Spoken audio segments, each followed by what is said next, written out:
Hello, good morning, bonjour, buongiorno. I hope I'm pronouncing it correctly. Nice to have you back, everyone, at the iGaming Exchange monthly virtual meetup. We hope that you did not miss us a lot last month because we could not host the session because we were in Prague hosting a conference.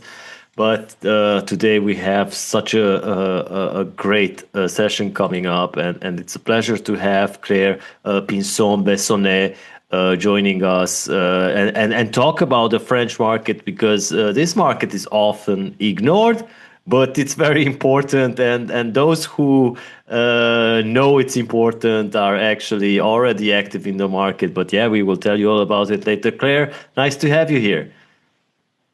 Thank you very much. Good morning, everyone. It's a pleasure to be with you this morning. All right. So before we dive into this, to the questions today, could you just let the audience know who they're dealing with today, and so maybe tell a bit about your background and your company? Of course. Well, actually, I became a lawyer 17 years ago and registered to the Paris bar in 28 as an IP lawyer.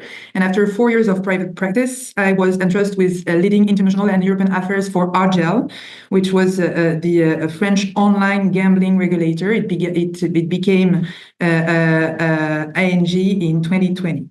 I spent 7 years with the regulator. I chaired the Gambling Regulator European Forum, so the European Association of Gambling Regulators.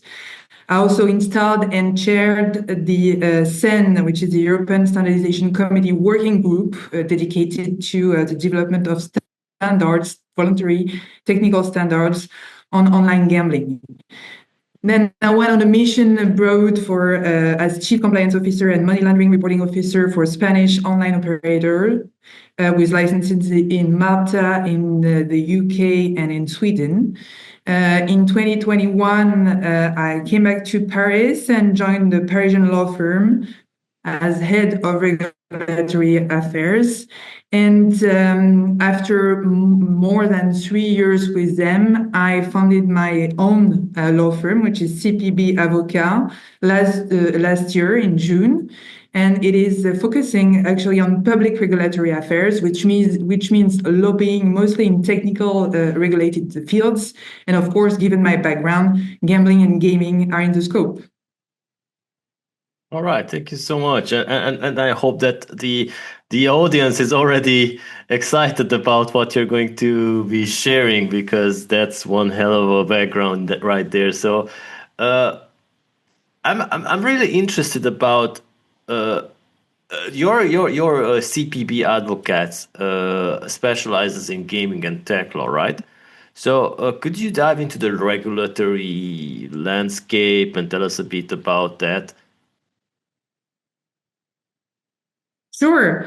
The current regulatory landscape in France has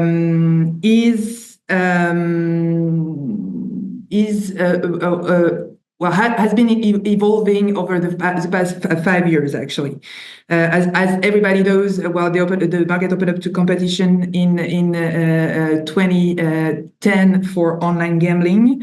So we have this sector, online gambling, that is growing. We have land-based monopolies on the side, which is the lottery one, FDJ, now FDJ United, land-based casinos, and land-based horse racing with the PMU. So there are, despite the entrance of new players, the French market is consolidating, namely with the last acquisitions of dominant players like FDJ United, for example, with the Turf, and more recently Kindred, so Unibet. And we still in 2024, but if we make projections on the ground of the first semester 2024, the market in 2024 should follow the trend we saw in 2023, which means lottery first, with around 6.7 billion euros GGR, then land-based casinos, which is the second sector with 2.8 billion euros GGR, then online gambling with 2.33 billion euros GGR, and finally the land-based horse racing with only 1.73 billion euros GGR.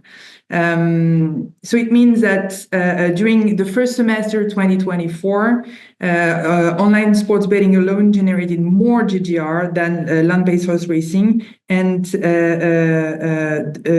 online sports betting generated more GGR than land-based horse racing and drives the market, while online poker is increasing but at a lower pace.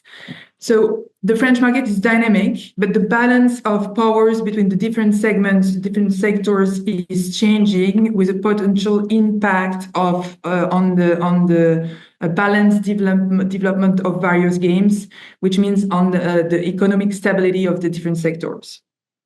All right, so that's good to hear. So I'm interested in from your point of view, how would you describe the current sentiment in France around iGaming, betting, and also esports? Is it cautious optimism or heavy regulation, or is it innovation ready? Of course. So I would go for cautious optimism. As I said before, the market is dynamic, and there will be some innovations on this market. First of all, which is certain, is the launch of a new type of games, which is inspired by Web3 games and play to earn, which are games with digital monetizable objects, will be placed under the supervision of ANG, and secondary legislation is on its way, and it's probably going to be published in next September. Then we get all these discussions that have been occurred since over the past few years about online casinos, and the attempt of the former government to introduce that in the budgetary text. But as you know, I mean, the political situation in France is not that stable, and we have a new government since end of December, and the position of this new government is not the same as the previous one on gambling. So the previous government launched a kind of cycle of consultation to see how the opening up of online casinos could be done, but those consultations were stopped when the new government came in power, and there is no concrete sign that it will be launched again. Still, I mean, the online operators here and their association is, of course, advocating for this opening up, but you have here some kind of antagonistic interests between online operators on one hand and namely land-based casino on the other hand. So some say that the current shape of the public finances in France would trigger some faster decision on that. Not sure. We'll see. But in any case, I mean, the position of online and land-based should be conciled. So we'll see in the coming months and the coming years. But there are at the moment, no concrete sign of the resuming of the consultation that were launched before the end of 2024. All right, that's good to hear. But before we move to the French gambling and betting market, there's a question from the audience from Sure. Peter Neal. He says he says first, welcome back. The connection is way better now. So they say that they are working with a number of iGaming and betting institutions to innovate throughout enabling crypto transactions rather than just fiat. So the question is, are you seeing anything innovative on the regulatory side on this matter outside of MiCA? So are there any developments in terms of enabling crypto transactions? Well, not sure because, as you know, I mean, the first MiCA is France has played a role in shaping MiCA because the first legislation which inspired MiCA was a national one, and outside MiCA, I'm not sure, and I'm not even sure that is into question at the moment because until agreements given by the financial regulator are given to stakeholders, I'm not even sure that this question can be asked. And also, this question of a payment in crypto is we've been talking about that for 4 years. The main issue is also an issue of consumer law because of the volatility of the crypto. So this is also another point or another argument for which it's difficult to conceive. But in any case, outside of MiCA, no. All right. The traditional arguments with regards to payment in cryptocurrencies are still alive. All right, good to know. So, Peter, I hope that this answers your question. Maybe you can contact Claire for maybe some unofficial replies that you can get. We have been always happy to help. Yeah, we've been reporting about the launch of Olibet into the French sports betting market, which is Olibet is a Baltic company. So what does the entrance of a new operator tells us about France's licensing attractiveness? Because it's very interesting to see an outside player coming into the market. Yeah, of course. I mean, what does it mean? First, probably that the French online sports betting market is attractive, as illustrated by the figures. On S1 2024, it gained 16% of GGR, which means 871 million euros. And if you double it, and you get an estimate over 2024, it means 1.7 billion euros GGR only for online sports betting in France. So it's attractive. Second, that maybe some online operators are expecting the opening up of online casinos in France and may be willing to enter the market beforehand. Namely because Olibet acquired the well-known and self-explicit trademark France Paris. .fr. So it means that entering the market beforehand will get time will give them time to get known on the market, to get the trademark Olibet known on the market before, if it opens, if online casino open up one day, and will prevent them to spend too much in advertising when it does, if it does. Because as you probably know, there is a 10% tax that will be introduced on operators' advertising expenditure as of July 2025. And Olibet is actually currently only licensed in France for online sports betting, but is providing online casinos elsewhere. So those may be the reasons why the market is attractive on the segment of online sports betting, but also it enables to set on the market and to get their proprietary trademark known before they can expand their activity if ever online casinos opens up in France. All right. So at the beginning, I told you France is an attractive market, and not many are expanding there or looking into it because they are too tied up with other markets, and of course, flooding to the US now with all the states that are opening up. So how do you assess the competitiveness of France online betting and gaming sector compared to the other EU markets, like let's say your neighboring countries like Spain, Italy, or maybe even Germany? Well, in what we see is that on online gambling sector,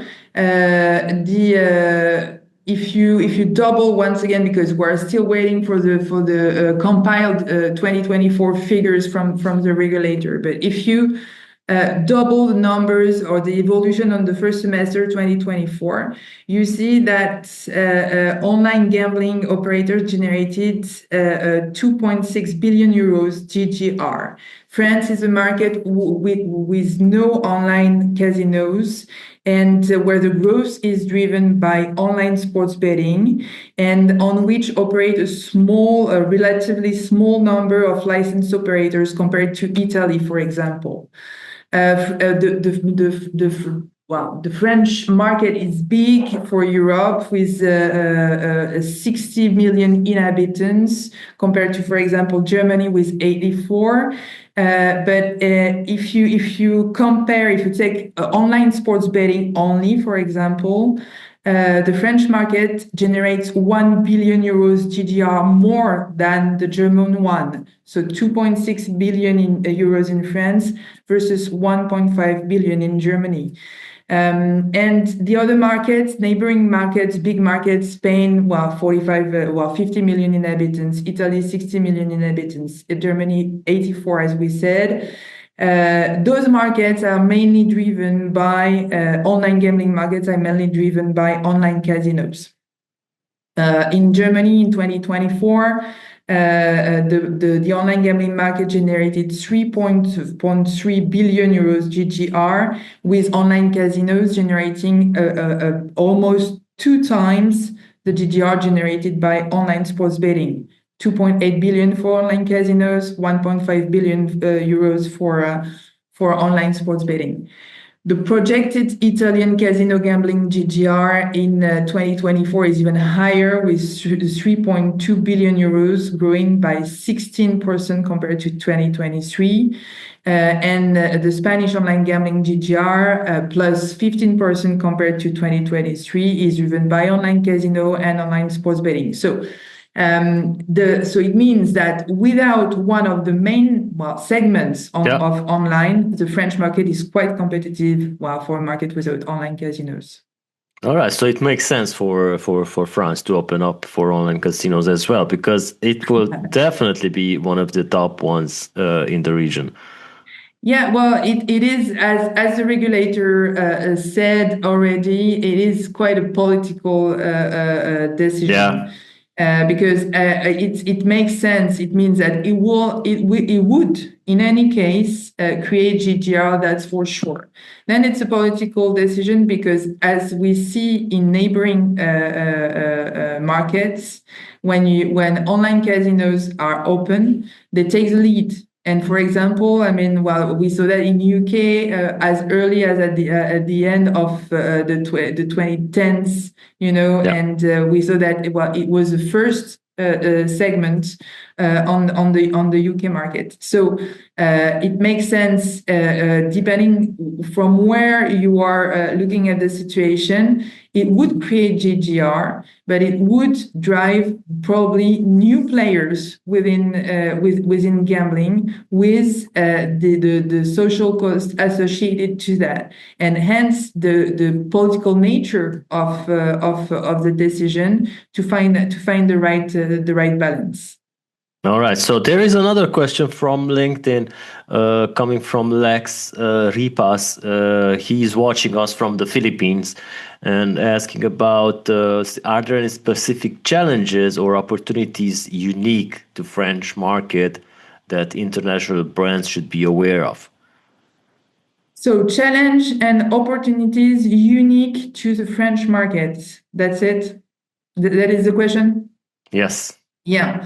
Well, I guess you have many shared concerns among regulated markets. The lack, of course, well, the fact that France doesn't have the whole scope of online gambling activities is something that is a French specificity. You have also probably the strengths of the technical regulation in France. You have also the historical organization of land-based and online. And the fact that we have at the moment that consolidation that I am on the market I mentioned earlier with a huge player which is FDJ United, which is on all the segments and is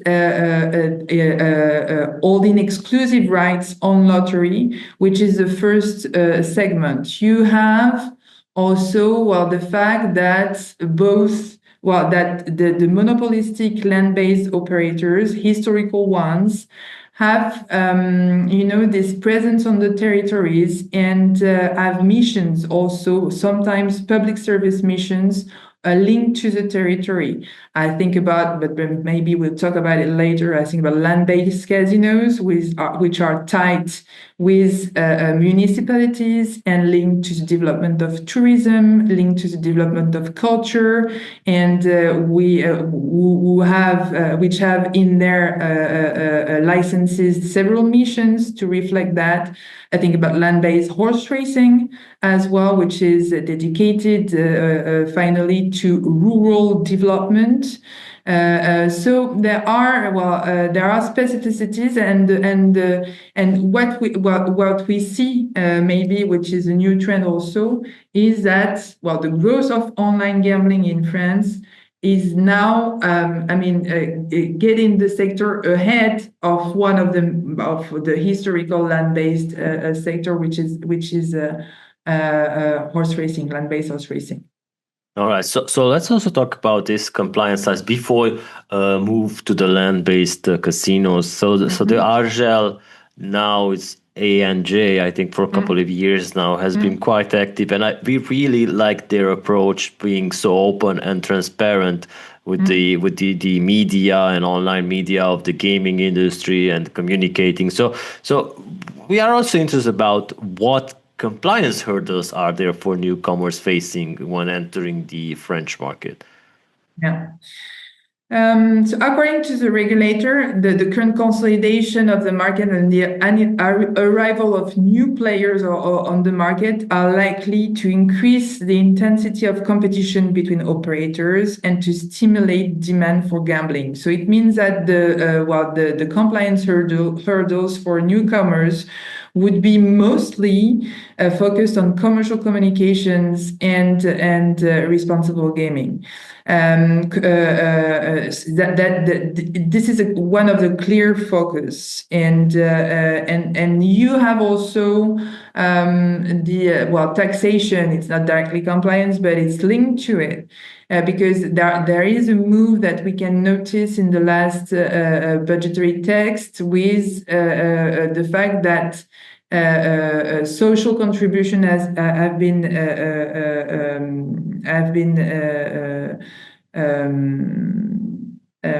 added to what the operators used to pay, and there is some kind of behavioral taxation, namely the 15% of on operators' advertising expenditure that will be live as of July 2025. So commercial communications, responsible gaming, and also probably technical regulation. But I mean, this is the regulator. When you listen to the regulator, as you say, it's pretty clear, and they regulate by objective. by legislative objective. And the protection of players and the prevention of excessive gambling is one of the objectives. But given the movements on the market, maybe their focus would be on commercial communication and responsible gaming, which is sustained by the movement we see with regards to taxation. But the qualification of behavioral taxation is the first time we have that, in budgetary tax. So it is, and it's not a trend that is going to disappear like that. All right. So by the way, to our listeners, Claire will be joining us in Warsaw in October. We can meet her in person and, of course, give an update about these July updates, which are going to be enforced by then. So let's talk about also casinos and land-based expansions, because we have been reporting about the Golden Palace Group, who have opened their fourth casino in France already. So how receptive are the French regulators to the expansion of land-based gaming, given the fact that they would probably like in the future to have online casinos?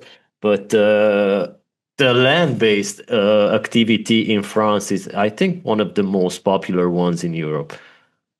Yeah, probably. Actually, well, Casino Golden Palace Thonon-les-Bains will open in 2027. And we saw all the moves on the land-based casino sector with the acquisition by Novomatic of Viking Group, which owns 10 casinos land-based. As I began to mention earlier, land-based casinos are not only gambling services providers. They are also tasked with entertainment and catering services that are prerequisites for the grant of the licenses. They have those three types of attributions because historically, casino establishments are mainly linked to touristic areas. So in the context of scarcity of local and national public finances, the establishment of a casino helps develop the tourism, support culture, and helps finance municipalities, namely small ones, as a direct levy that is going to the local budget can amount to 15% of the GGR of the casino. So, there is, this is really the historic and traditional dimension here. Casinos are dedicated to the development of touristic areas, which explains that there are places and regions in France where you have much less casinos than in others because they are linked to tourism. It's set like that in the law, which dates back 19th century actually. Land-based horse racing is dedicated to horse breeding and the development of rural development in the countryside, very much in the territories. So it's an agricultural sector, and FDJ United now maintains a network of around 30,000 sales outlets in more than 11,000 French towns and villages. So usually, because of this those close links with the French territories, land-based monopoly operators, because they have this nationwide coverage, are generally well considered by the authorities. All right. So are there any significant differences in compliance requirements for land-based casinos versus online gaming platforms in France that maybe the operators who are listening should be aware of? There are plenty. All right. First, land-based casinos are not only regulated by ING, they are also under the authority of the Ministry for Home Affairs. For example, the on-site inspections are carried out by a specialized service of the judicial police. ING for casinos is only in charge of the problem gambling prevention side of the supervision. Then authorization to open or to acquire as well a casino in France are delivered by both the town where the establishment will be located and the Ministry for Home Affairs. The Ministry for Home Affairs is namely in charge of background checks and inquiring on the reputation of the applicant. As we already mentioned, the establishment of a new land-based casino in France is conditioned, well, legally speaking, by touristic, cultural, and demographic characteristics of the location. So many cities are not entitled to host a casino on their territories. And also there is, the taxation side. Casinos apply a rate of return to the player of around 93% and pay almost 55% of their GGR in tax deductions. So it's there is a progressive levy that goes directly to the municipality where the casinos are located, and you get a progressive levy that goes to the state, but of which 10% can come back to the municipality as well. And you get social contributions that will raise as of July 2025. There are two social contributions, and one will raise by then. So those are the big picture, but it's different. Supervision is different. Implementation, people who supervise are not exactly the same. Automation is not at the same level. There are many differences in the way they operate. All right, so let's also move to esports to cover that topic as well, because we know that France in Europe is the capital of unions, right? So you have the fraternité, égalité, Beyoncé, as we like to say in our part of the world. And yeah, we had seen some headlines about the French Union of Professional Esports Clubs. This is something, a very interesting initiatives. And so I'm interested after reading this news, I was very curious about the legal perspective of this. So how significant is this move for esports ecosystems in general, in terms of the union ecosystem as well? Sure. Well, you probably saw Team Vitality's Grand Slam at the Extreme Masters of Melbourne. Well, actually, it was 3 days ago, and it was held by the French President Emmanuel Macron himself. So, and it just so happens that the union is chaired, but the union you're referencing to is chaired by the CEO of Team Vitality.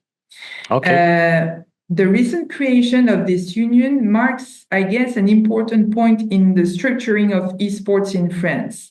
Until now, the sector was only collectively represented by France Esports, which was established in 2016 to bring together publishers, organizers, but not teams of players nor fans.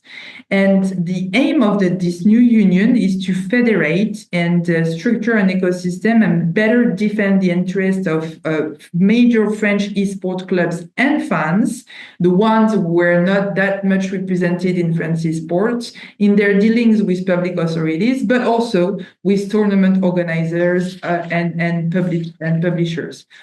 It means that, teams and fans will now formally be represented in the public debate and will have, an organized influence on the organization of the sector in France.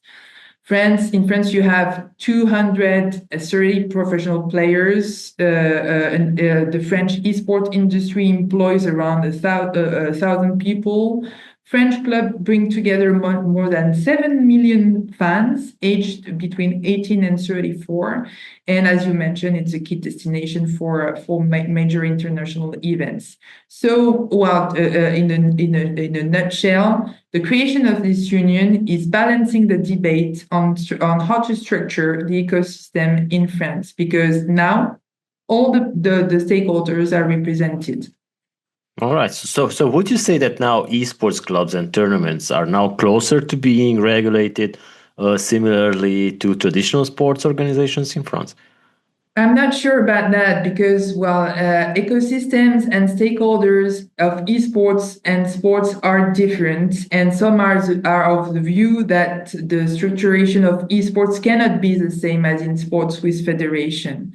If we go back to the creation, well, if we go back to France esports, we see that the association aim one of its aim as early as 2016 was to develop esports in a spirit that is in the line with the values and key principle of Olympism. But they never have been seeking to have esport recognized as a sport. Instead, they are working to bring esport world and sports world closer together so they can feed off each other. For example, one of the aim was to integrate esports into the Olympic ecosystem.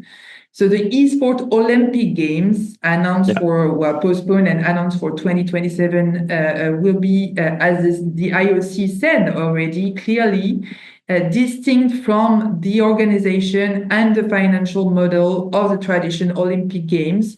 Although when you have international federations already involved in an electronic version of their sport and national Olympic committees that include esports in their activity, they could be involved in the organization of these esport Olympic Games. What we see is that both sectors they are not composed the same. But they have common, interest and identical issues, and they're working in parallel. But a recognition of esports into sports, actually, it's not something that the association that represent the sector are asking for. So I'm not sure really. All right. So we have seen that any brand out there is considering a sponsorship for an esports team or a player.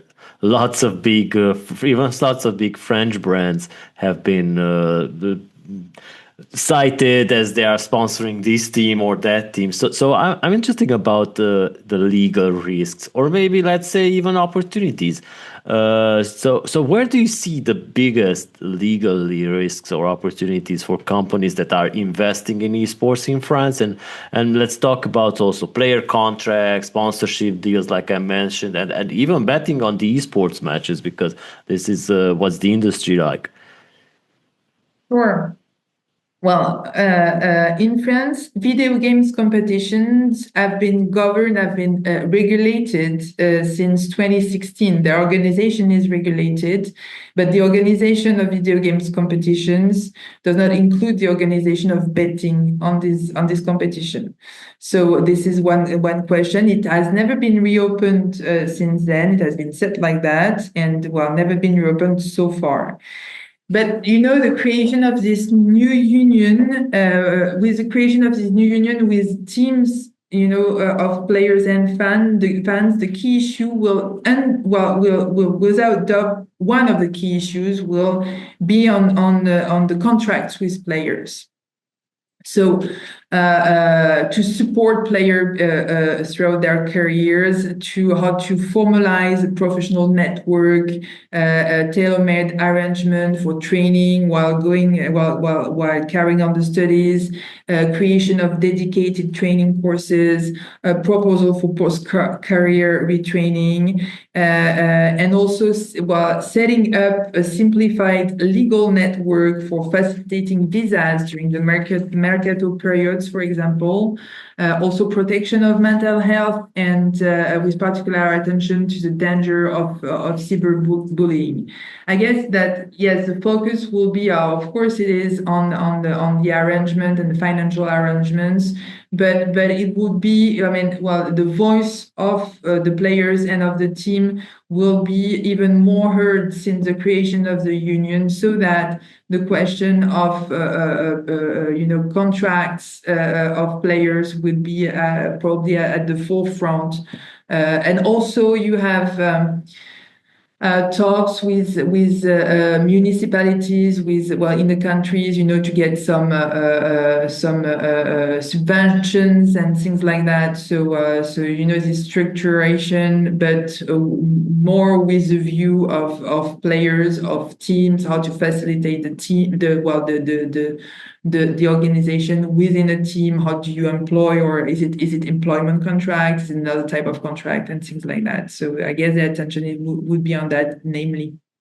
All right, so let's also talk about the regulatory compliance and some future trends as well. So we know that France has been traditionally strict on advertising rule when it comes to gambling operators, and there is this evolving consumer habit around Europe and around the world about VPNs maybe and accessing other types of advertising that are maybe banned in certain countries. So do you expect maybe for further tightening or more relaxed approach from the regulatory perspective, given the fact that the world is evolving and advertisement cannot be like banned as usually?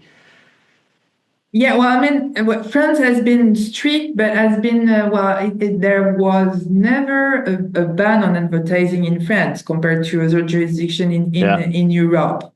With regards to online, it was almost, it began with self-regulation, as in Spain, but it didn't end up on a ban. And we see also that those trends in the countries where advertising sponsoring was banned, and we're going back with Italy considering to allow again sponsoring, and with Spain that is leveraging the ban on advertising. In France, it came the progression was more linear.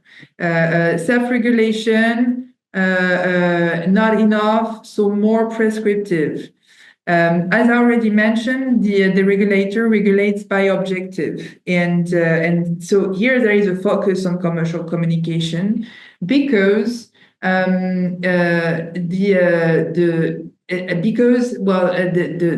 regulation on commercial communication had to become more prescriptive because some of operators placed themselves at the border and were not, and this is one of the requests of the regulator today in France, were not explicit enough about commercial incentive, or also went too far.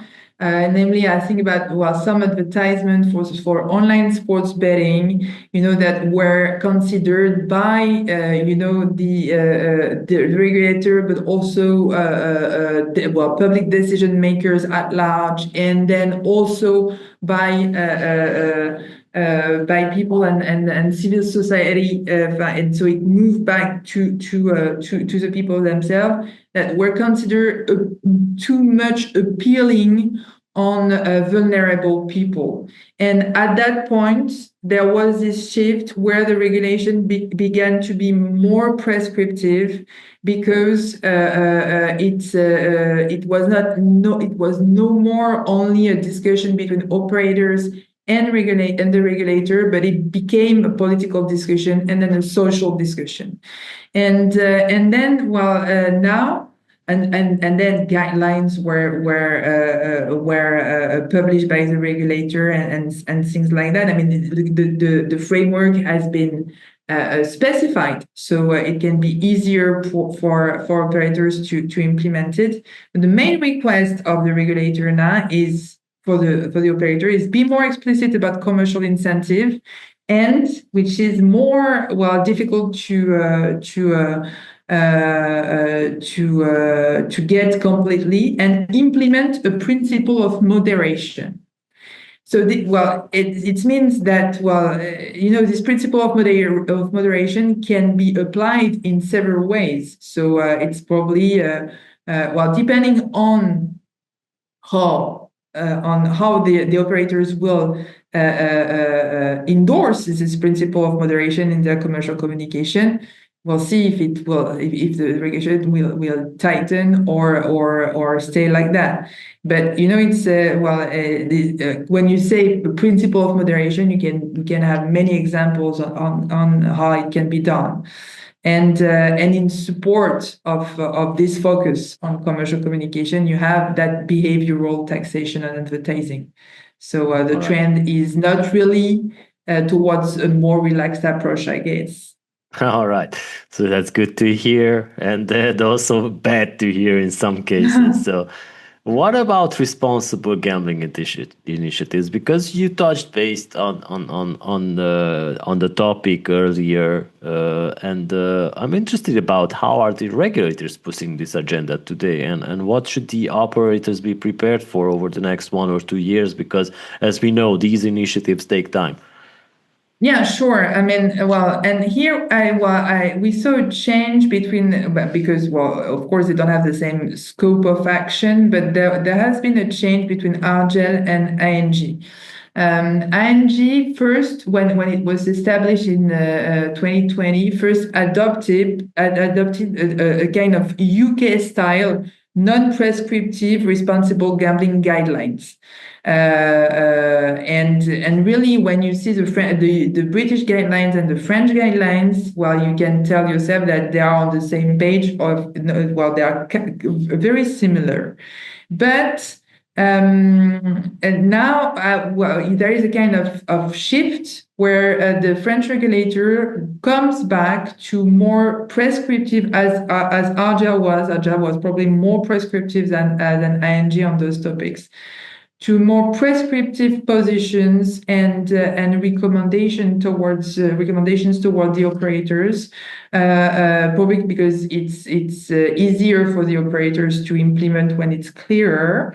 And for example, in a recent interview, the chair of ING announced that the regulator will provide operators with tools such as an algorithm that would enable to unify the indicators of problem gambling. And this algorithm should be available to operators in a few months' time to ensure that everyone uses the same approach. So we see this kind of trend of more specific, because, well, using an algorithm is one of the good practices that already appears in the guidelines, but it has never been, well, put at the disposal of the operators for them to implement. But when the regulator is asking operators in almost all its decisions on their responsible gaming annual plans, for this year, the ING is asking the operators to identify more excessive gamblers and more problem gamblers in their customers. Well, now we see that the operator, the regulator in parallel is trying to give operators tools to fulfill its requests. All right. So there is a question from Albin Lozar. I either way almost wanted to touch base on poker because, as we know, there's the shared liquidity between the French and Spanish players, as I know. So Albin Lozar is asking that online and live games in casinos, how big is poker in France, and how complicated it is to legally introduce a completely new type of card game that is played between the players, like the poker players, basically. Okay. What we see, and you mentioned it earlier, is that swiftness of gameplay is something that is in the new habits. So you get, well, types of poker that go fast are the most are those with the biggest increase on the French market. But I guess it's probably much comparable to what we see on other markets. Poker is not is increasing, but not at the same pace. Online poker is increasing, but not at the same pace as sports betting. It's the second segment in online market in France, so it's increasing with a number of players that is increasing, but slowly, and with a focus on very speedy games. How is it? Well, when the market was opened up in 2010, what the law says is it's opened up on three sectors: online sports betting, online horse racing betting, and online circle games. And so that's the law. And then you get the secondary legislation, and you have secondary legislation that authorizes poker games. And then you get the several variants of pokers inside. So how difficult it is, I guess it would, it would require first to probably ask a question to the regulator that would endorse this move or this request as soon as you have several players, several stakeholders on the market that could be interested, and because there are several variants of pokers that have been that are authorized, they have they have increased over time. So it's a question of trend. I mean, here you can enter into a dialogue with the regulator. The regulator could assess the will or the interest on the French market, and then, if it is a shared interest between online poker operators, it is something that it is on at the regulatory level. It's not at the legal level, it's at the regulatory level. So it means that it's a decision that is not taken that is taken without going through parliament. So it's probably easier, but you need the drive behind to say, everyone agrees on the fact that we should have more or different of what would be, and then you enter into the dialogue with the regulator. What would be acceptable for you, given that we have this interest, and on which ground can we reach an agreement on which type on which new types of online poker would we see developments? But it's on the regulatory level. All right. So let's also talk about cross-border gambling, which is a sensitive issue in the EU. It has been sensitive for the past 10, 15 years. Nothing is, I think, going further, and nothing has advanced. And it's sad to see this. But I'm interested about how harmonized is France with the neighboring jurisdictions, and were there any major challenges that still exist? Well, actually, you know that the French regulator is very much into international cooperation. Yeah. Chairing the GREF once again, and yes. And also having close talks with European continental regulators around, and for that it has begun as an informal talks, but the regulators meet twice a year, and usually twice a year, and of big countries: Germany, Austria, Italy, Spain, Portugal, France. And so, there is a kind of informal group. So there are talks, and of course that there is cooperation. So on cross border, there is GREF. There is more informal cooperation of the group of regulators, and you also have a privileged probably dialogue between French-speaking regulators. So the idea is on land-based, people crossing the border to go and play when living in the north of France, to go and play in Belgium, when living on the Swiss border it is something that we see, that we've been seeing for years. And this is something that is taken into account. Then afterwards, if you I guess that your question was only for land-based. No. I'm referring to online. Okay, and then for online, the idea is.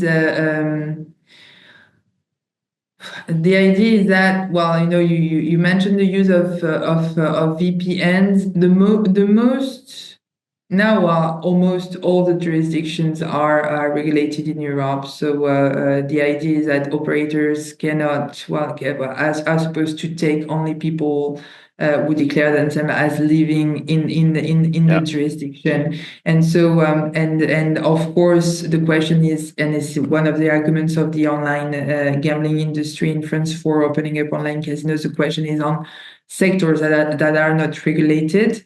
But it's always the same positioning. Operators regulate what's going on in their borders. So they can probably the mission of a regulator. The mission of a regulator is probably to give the means to the player to play safely on a regulated and legal offer in the jurisdiction. But does the mission of a regulator extend to those players that are will use all the technical means to go and play on legal offer? So it's always the question of where up to which level the mission and the action of a national regulator can go. So that's about it on that. Yeah. All right. So since we have you here, and thank you for your time, maybe you can give some free advices for the audience. Sure. So based on your experience, what are the top 3 legal mistakes that gaming companies make when entering or expanding into France? Not sure there are. I'm not sure there are mistakes. I'm not sure they are legal, but I will answer the question anyway. The first one is, don't be confused. The regulator is not the legislator. So this is something we see, but not only in France. So when you say, yes, the regulator, when some say, well, yes, the regulator doesn't want to do that and doesn't want to do that, ask yourself the question, does it have the power to do what you are asking him to do? I go back to online casinos. Well, I go back to what ING told about online casinos. I think it was namely in last October. This is a highly political decision that will be taken by people who take political decision. What can do ING, for example, on online casinos is give advice. When it is asked to give advice by ministries or ministers directly, but it cannot. It's not in his realm to propose some kind of legislation. It takes decisions, administrative decisions, but that are within its power.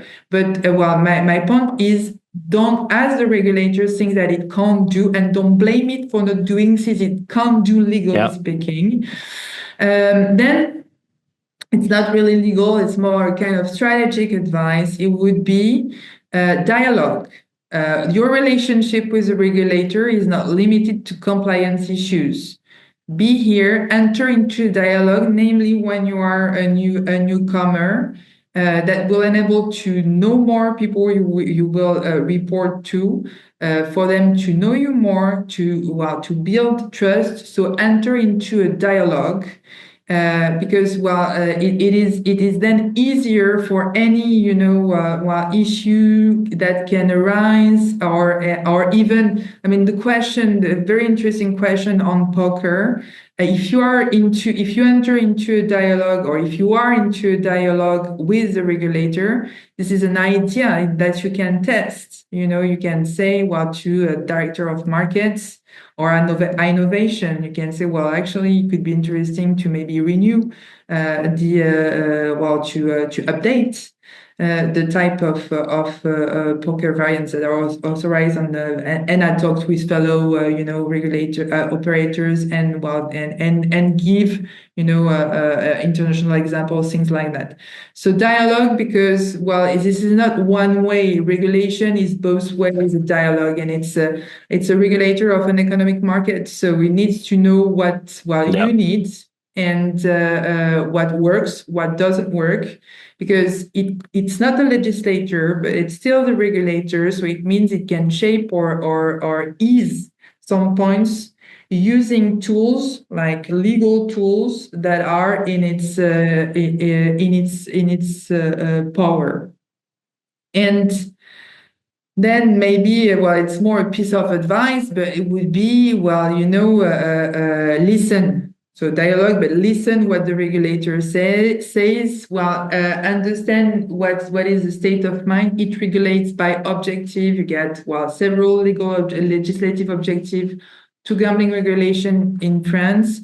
So put yourself in the shoes, try to put yourself in the shoes of the regulator, because sometimes there are the blocking points that are just explainable by the fact that you will ask something that it's not possible, and or they will not understand what you need or what you are asking, because, well, private sector is not always talking the same language as the public one. All right, so that's one fair and great point, and we've been telling this to our connections and our people attending the conferences. Do not blame the regulator for these type of things, because there's the legislator, and the regulator only has the power to advise and tell them, but it's all political. Everything happens like that, so the decisions are not on the regulator. They just advise, and that's why we also encourage the regulators to attend such sessions, so that gives them an opportunity to talk with the operators who might be thinking otherwise. So maybe another advice to foreign operators is about what should be their thinking when entering the French market in maybe this year or next year. What would your advice be to them? Of course, besides contacting you first. Thanks. What should be their seeking? Well, we are not sure about what is going on the scope of the legal offer. This is a dynamic market, but all markets can be, well, you get improvements. You can find improvements to be implemented on every market. I mean, for example, the French online gambling regulation dates back 2010. It has evolved then, but, well, poker online offer, as you mentioned, if there is a need over here, technical regulation, for example, using more AI, and we're going to that idea also with the algorithm I mentioned earlier. So kind of modernization and to make that evolve. Well, don't talk to the regulator. Really, that would be my piece of advice, and also maybe, well, and also talk to the regulator, but on according to what it can do. And you have other people to talk to, maybe, for legislative matters. Things that require a change of legislation. It's not ultimately the regulator, the good people to talk to. You will find support in unions, associations, but in any case, probably it's my point, come with facts. Fact-based policy making is always better. So when you assess the size of an illegal market, it should be something that is documented. When you assess, the GGR, that a segment that is not open could generate, come with tangible facts. Come with tangible facts and with international comparisons as well in countries where there are things that you'd like to be implemented. So really, give arguments to the people you talk to, be they the regulator or legislators, or the government or whoever you are talking to, come with facts. Because as the more that your demands will be grounded, the more they can use the facts and check the facts that you are providing them, the more your demand, and it's true whatsoever, has some chance to succeed. All right, so let's look ahead, and I would like to ask you about what developments in the French gaming law are you personally most excited or maybe concerned about in the next few years? It will be law, but it will be also the context. First, as touched upon earlier in this exchange, the games with digital monetizable prices or objects in it. So it is intended to boost Web3 gaming and to provide a framework, a legal framework for the safe development of play to earn, finally. So it means, legally speaking, the creation of a new category of games between video games and gambling. It was enacted in the law last year, and secondary legislation should be ready in September. So we'll see what it gives. It means, well, we'll see the development of this market. It is not regulated per se, it's supervised by IMG. It means that gaming data will not be retrieved as it is in gambling, but otherwise, mostly all the supervision framework is mainly a copy paste of what you can find, except the technical regulation of what you can find on online gambling. So it'll be interesting to see how it develops, if it develops as expected. To be noted as well, the mandate of ING chair is 6 years, and Madame Isabelle Falpier-Rotin began chair in 2020. So it means there will be a change in presidency next year. It has an influence on the positioning and on the decisions that can be taken, even when it is decision that the regulator can take directly. And we'll see for online casinos. Well, there is some kind of there is a lot of wishful thinking, I guess.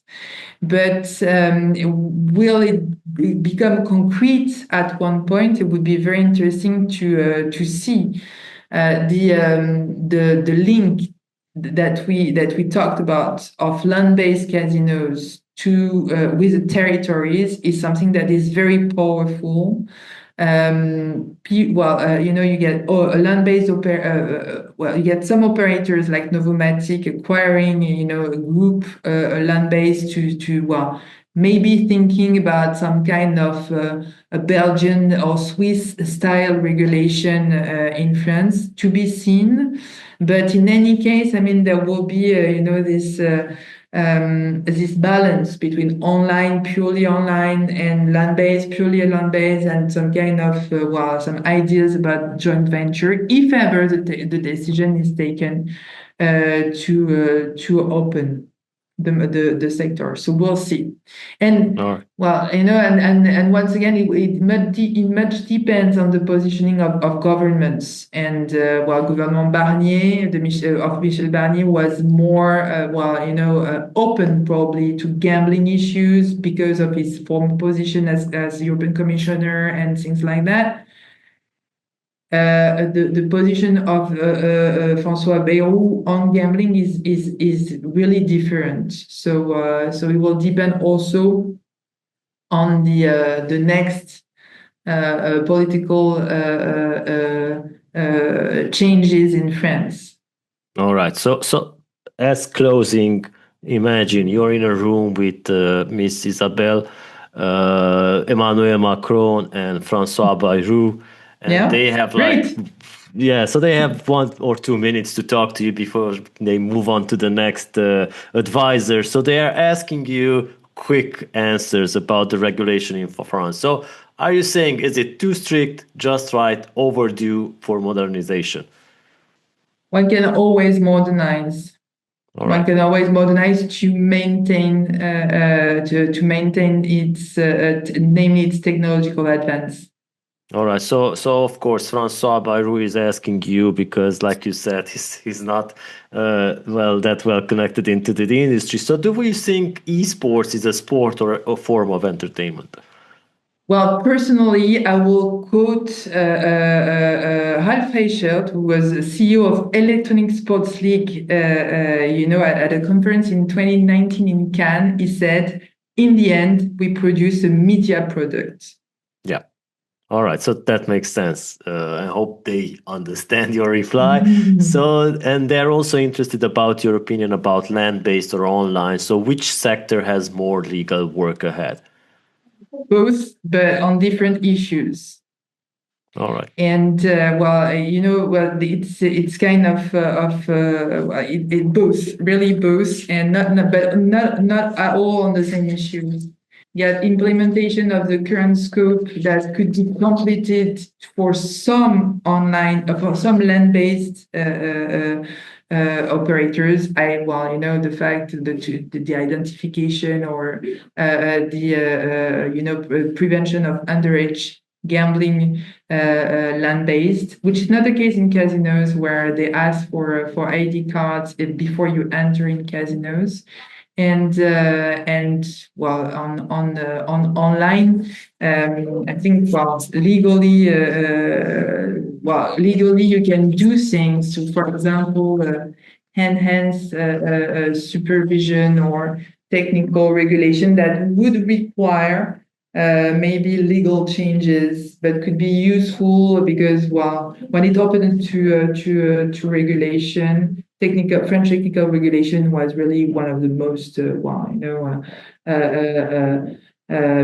beyond state of the art, and to keep this technological advance, I think that's it could be useful it could be useful to have a look at the changes, namely legal ones that can be necessary. All right. So, I think the answers were great for them, and I hope that they hear it. Sure. I hope as well. Thank you so much, Claire, for your time and for our audience for sticking around. And thank you guys for the great questions you've been sending. Yes. And like I said, you can reach out to Claire on LinkedIn or browse their website, CPB Advocates.